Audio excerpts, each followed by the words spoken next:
Hey there, I'm Bill McKibben. I'm the founder of Third Act.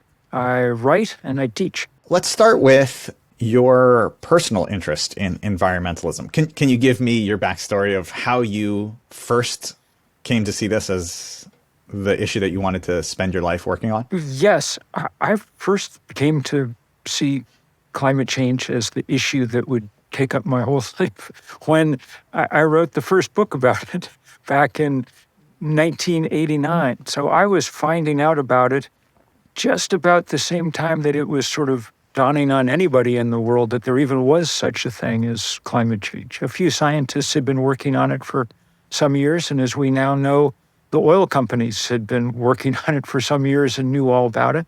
But I got to help break the story to the rest of the world. And in the course of writing that first book, I was 27 or 28, I guess, it really was clear to me that this was the biggest story of all time. It also became clear to me that though I was a good journalist raised as a newspaperman, I very much cared about the outcome of the story. I did not want the planet to burn up, and so I spent the remaining 35 years of my life or so hard at work trying to do what I can to slow down that fate. You have such a unique perspective on this because, like you said, you were really one of the first people to bring this into the popular consciousness. And so you've now seen it be widely accepted. People across the world are understanding that this is the existential issue of our times.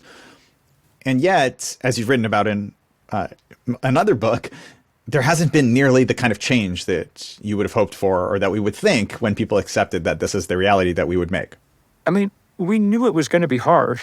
The cheerful title of that first book way back in 1989 was The End of Nature. So I was under no illusions that we were going to easily deal with this. And the reason that it's not easy, of course, is that the thing that causes it, burning coal and gas and oil, is also the same thing that's at the heart of modern economies. So it would have been a difficult challenge to move past coal and gas and oil, even with the best faith in the world. We'd still be on that process, even if we'd gotten started right away. But of course, we didn't have the best faith in the world from some of the players, and this problem has been grievously compounded by the fact that, as we now know from great investigative reporting, the fossil fuel industry not only didn't tell the rest of us what they knew about it in a timely fashion, they also came together to spend billions of dollars building this architecture of deceit and denial and disinformation that kept us locked for 30 years in a sterile debate about whether or not global warming was real. A debate, remember, that both sides knew the answer to at the start. It's just one of them was willing to lie. And it turned into probably the most consequential lie in human history because it's cost us so much time. The scientists now tell us that if we want to meet those targets we set in Paris, we need to cut emissions in half by 2030. And that means we have 6 years to do it instead of 36 years to do it. And that's a big problem.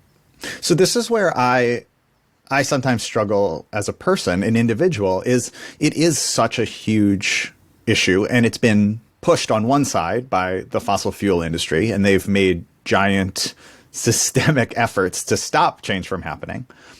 But also, one of the more devious things, in my opinion, that they've done is to make it seem as though the solution is each individual person trying to do it all by themselves, right? That it's like, well, if I turn my heat down a little bit and if I switch my car, then that'll solve it all. When in reality, it also requires huge changes to our economy and to political processes. So this is the thing I struggle with is I know that it's not something that's in my personal power. And yet I don't want to do nothing, of course. So how do I keep the focus on the systemic part while also not feeling like it's all on me, but not feeling like there's nothing on me, if that makes sense? I struggle to even word the question. So we all know the things that we can do in our personal lives. And I'm sure many people are doing a lot of it. But if you think about it, the scale of the problem that we face, it soon becomes clear that really the most important thing an individual can do is be somewhat less of an individual. Join together with others in movements large enough to have some chance at changing those political and economic ground rules that keep us locked on this current path. That's why I helped start 350.org 20 years ago, the first in the global grassroots climate campaign, why we founded Third Act to help those of us over 60 play our role, and on and on and on. If people are willing to, beyond whatever they're doing at home, plug in with others, then we may be able to make shifts large enough to really matter. I'm sure the people who are listening right now are bought into the idea that this is important, but maybe are feeling a little bit like, okay, so where do I start? So what are some, let's say, 3 things that someone who's listening can do to plug into that broader social change and actually make a difference? So first thing to do is just a basic point of understanding that there's 2 halves to this task. One you could call the demand side, and the other the supply. So we have to start using heat pumps and electric vehicles for mobility and induction cooktops, and we have to have a lot of solar power and wind power days. Those things are starting to roll out. Really, the only real accomplishment legislatively of our Congress in the 30-some years we've known about all this was this Inflation Reduction Act last year, which puts a fair amount of money in the direction of some of those things. And that is a place where people can play a part on their own and in their community. So that's part of the battle. But the other half is this question of supply side. To make that happen fast enough, we also have to shut down the expansion of the fossil fuel industry. It doesn't do any good to build solar panels if you're building lots of oil wells and gas fracking rigs and stuff at the same time.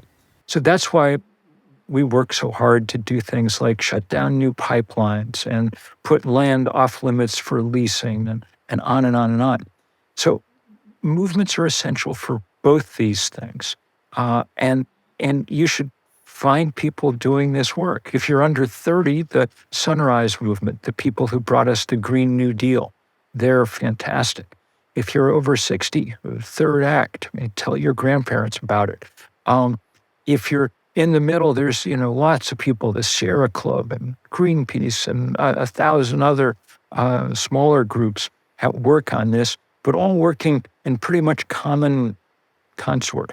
One of the things that they're focused on now is trying to keep the financial system from continuing to finance the expansion of fossil fuels. At Third Act, we just coordinated a big day of action against the 4 biggest banks in the country, Chase C, Wells Fargo, Bank of America. We had 100 and some demonstrations with us experienced Americans sitting in rocking chairs in front of all the banks, because those 4 banks are the 4 biggest lenders in the world to the fossil fuel industry. If you want to have something that impacts how this plays out, not just in America, but in India and China and around the world, that's one of the places to start. I love the I love the phrase "experienced Americans." I think that's a great way to put it. And I also love the idea of sitting in rocking chairs in front of the banks. I think it was by far the most comfortable sit-in I've ever participated in. Well, that's something that I have a question about too, which is, obviously, this is the first time we've met, so I don't know you well, but from what I've read and from even just the few minutes we've been talking now, it's clear that you have a lightheartedness and a sense of humor while still tackling these really big issues. What role does that play in maintaining hope and the ability to keep this fight up over the decades that you've been doing it? I actually think it is one of the things that plays a role. I mean, this is obviously the grimmest possible topic. And grimmer for many other people more than for me. I mean, climate change hits hardest those who've done the least to cause it all over the world. But you need a sense of anger at the institutions, the companies, the politicians that have kept us on this path. You need a sense of humor in order to keep from crying sometimes. You need, I think, some kind of connection with the natural world just to be grounded and to remember just how beautiful our planet still is, even in its kind of desperate state at the moment. And you need, above all, I think, a sense of solidarity. You cannot do this kind of work on your own. You'd go crazy. And trying to do it on our own is, that's kind of the American disease. our sort of hyper-individualist culture is one of the things that got us in the trouble that we're in. And so building movements, building that kind of solidarity is good on many, many fronts.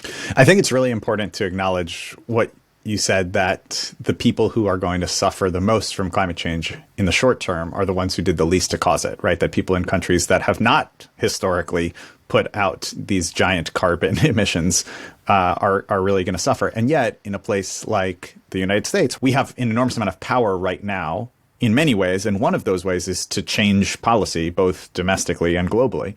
So what are the biggest policy issues that you see as things that people who are living in the United States or in Europe should be pushing for?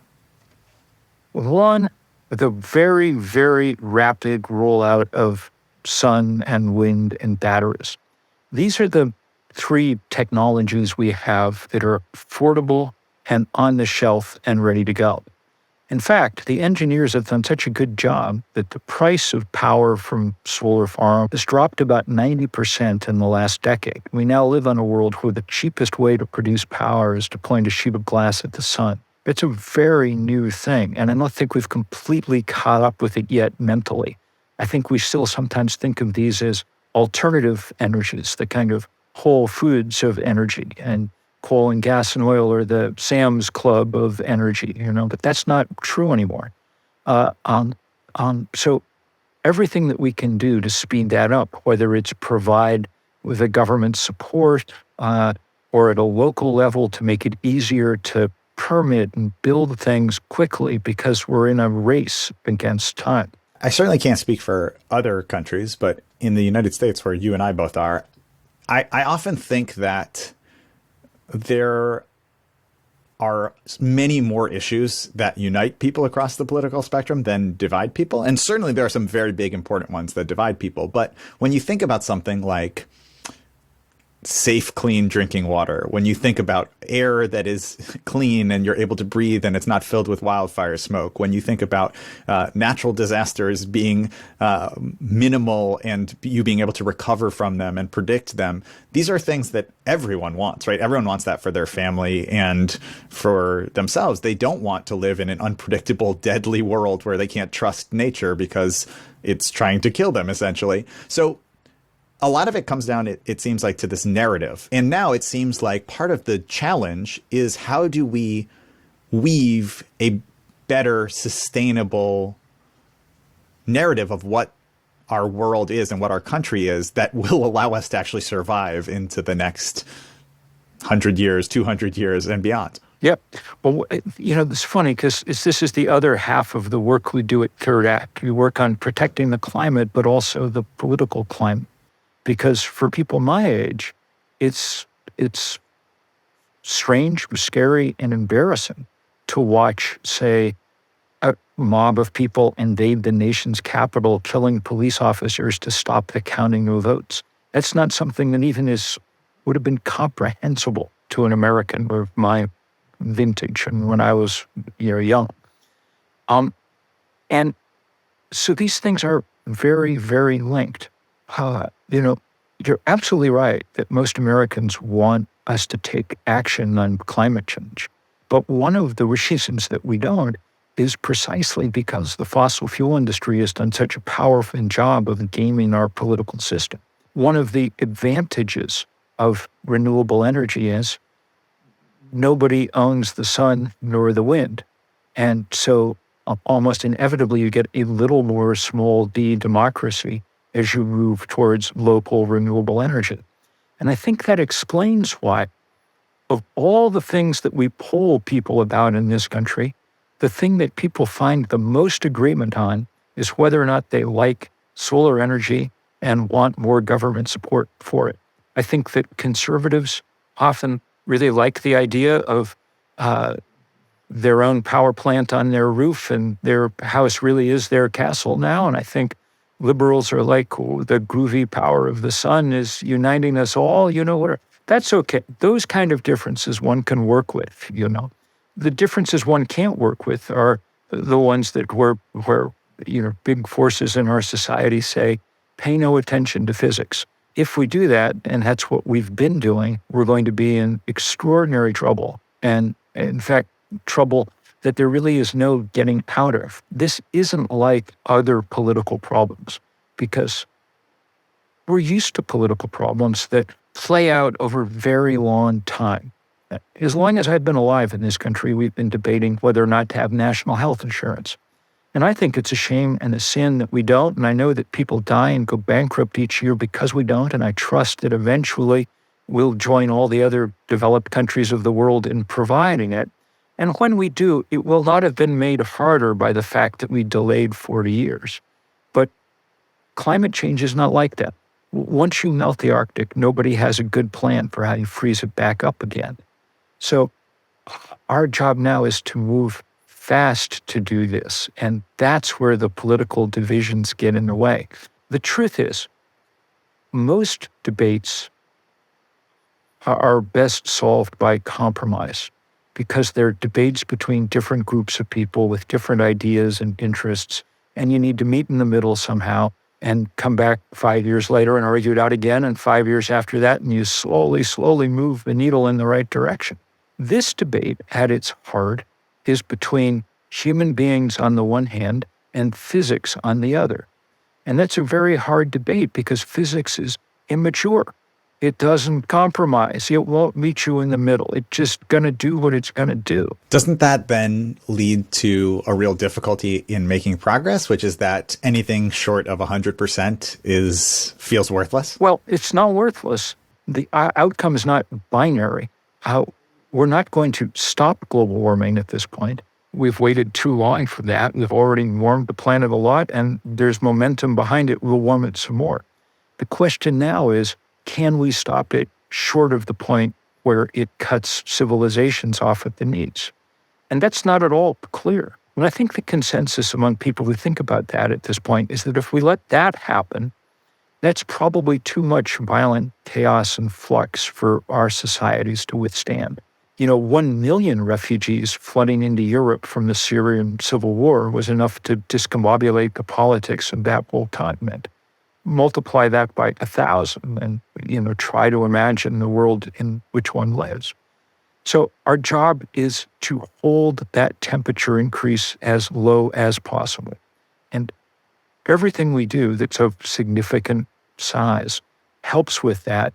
And every tenth of a degree is really important, but it has to happen fast. It seems like there was this moment during the pandemic where at great cost, we did have a vision of what an entirely different relationship to the economy, to travel, to the climate could be. And I'm certainly not trying to say that that was a good thing. Obviously, that came at an incredible cost and of human lives, of suffering, of poverty, of all sorts of issues. However, it's been disheartening to me to see that we've kind of come out of this inflection point, and it seems like we're trying to claw back to exactly where we were. What doors did that open for you in terms of perceptions of the future and possibilities? And is there a way that a healthy planet can coexist with a healthy global economy? The sense that it opened was a reminder to humans that sometimes they're not actually in charge, and that they have to figure out how to respond to larger forces. In this case, a microbe who, again, was not interested in compromising, was going to do what it was going to do, and we had to figure out how to get around it. And we did, and it was a reminder of the remarkable power of science and engineering to help us do that. The sad part was also, though, the reminder of how confused, chaotic we've allowed our political and information life to become, so that large parts of America were scared of, disdainful, suspicious of that kind of progress. It's entirely possible to imagine a planet that managed to maintain its physical integrity and also had a well-working economy. In fact, far easier to imagine that than to imagine a well-working economy on the planet we're currently headed for. big new studies out of Oxford in the last year proved that making a rapid switch to renewable energy would save the world trillions of dollars over the next couple of decades. Not just, forget the damages from climate change, just the fact that you don't have to go buy more coal and gas and oil all the time. If you think about it for a minute, what's the reason that the fossil fuel industry dislikes renewable energy so much and has worked so hard against it? It's because every morning when the sun rises above the horizon, it delivers your energy for free. And if you're Exxon, who spent the last 100 years getting people to write a check every month for their energy, that's the dumbest business plan the world's ever seen. I want to go back to something you said earlier, which is that one of the really important parts for you in doing this work is having a connection to nature and to what you're fighting for. Where do you get that connection? Well, I'm very lucky. I've made it a point to live my life out in the woods as best I can. And so I live up on the National Forest in the Green Mountains of Vermont. So I get out every day that I possibly can for a while because for two reasons. One, because it's good for my mental health. And two, because one of the jobs of human beings is that we're the creature capable of bearing witness to the beauty of the earth on which we live. That's really one of the great gifts that comes with consciousness. And I take that job seriously. The world's never going to be more intact than it is right now. And so to be out in it and to revel in it some is part of the reason that we're here, I think, and part of the thing certainly that gives me whatever strength I've got to go on in this kind of work. How can a person who's not an acclaimed writer and environmentalist do their own version of bearing witness to the earth? All you have to do is go outside. And I used to be just the same way when I lived in the middle of New York City. I used to write a column about the kind of urban naturalist. I'll tell you, I lived in Brooklyn for many years back before Brooklyn became the hip place to live. And I used to go out every spring out along the ocean front because it's one of those places along Jamaica Bay where the horseshoe crabs come up out of the ocean to mate. This is one of the oldest creatures we know about. It's so old, its blood is based in copper, not iron. And not only could you watch it, you could also help because the wakes of boats would tip over those horseshoe crabs as they were coming ashore to mate. And they couldn't just go up and down the beach, flipping them back over on their right side. And you got this, I remember it was as deep a connection as I ever felt to the kind of weight of time on this planet, some sense of what our actual proportion is. It's a very good thing to be reminded once in a while that you're actually kind of a small part of a very large, beautiful, buzzing, mysterious, cruel, interesting world and cosmos. What we find, especially now that we're working with older people like me, is that really effective activism isn't just fear translated into action, though sometimes that's what it involves, but it's also love translated into action. People keep showing up at these demonstrations we're doing at Third Act with pictures of their grandkids, sometimes even, taped to the front of the walker with which they're making their way to the protest or whatever. And it's extraordinarily moving because you realize that legacy is not some abstraction. Legacy is the world you leave behind for the people you love the most. And we're in danger of leaving behind a shabbier world than we found, which will be a novel experience for human generation, and one we should do what we can to avoid. And I'm very glad and proud that people are. That gives me a lot of hope. What are some things that make you hopeful about the possibility of tackling climate change? I'm hopeful about the fact that technology is where we need it. We have a cheap and a workable workaround. I'm hopeful about the size of the movements that we've built from nothing over the last 15 years. We're ready for the test. And it really is a test. Climate change is a test about whether or not the big brain was a good adaptation or not. I mean, obviously it can get us in some trouble. Can it get us out? My guess is that the real question is, how big a heart is that big brain attached to? It's interesting to hear you say the part about the big brain, because I do feel like there's a subset of people, at least that I hear from sometimes now, who seem to think that we can continue to live exactly the way we're living now, and that there will be some to be determined, as yet unknown, giant technological breakthrough that will allow us to just keep doing exactly what we do and not have any other negative effects. What's your response to them? Do you know that joke about the guy who's in a flood and his house is flooding, so he goes up on the roof and prays to God to come save him, and a guy comes by in a boat and says, "Jump in." Says, "No, God's going to come save me." And a little while later, a guy goes by in a helicopter and says, here's a rope, climb aboard. And the guy says, "No, God's going to save me." And then a little while later, he drowns, and he gets up to heaven and he says to God, I prayed to you. Why didn't you save me?" And God said, "Well, I sent a boat. I sent a helicopter. What did you want? The miracle technology we've got, you can point a sheet of glass at the sun and produce an endless stream of electrons. What do you want? We've got it. Now we just need to put it to use." And I have no idea what people are waiting for, because the miracle, if we wanted it, that's magic. That's Hogwarts scale magic.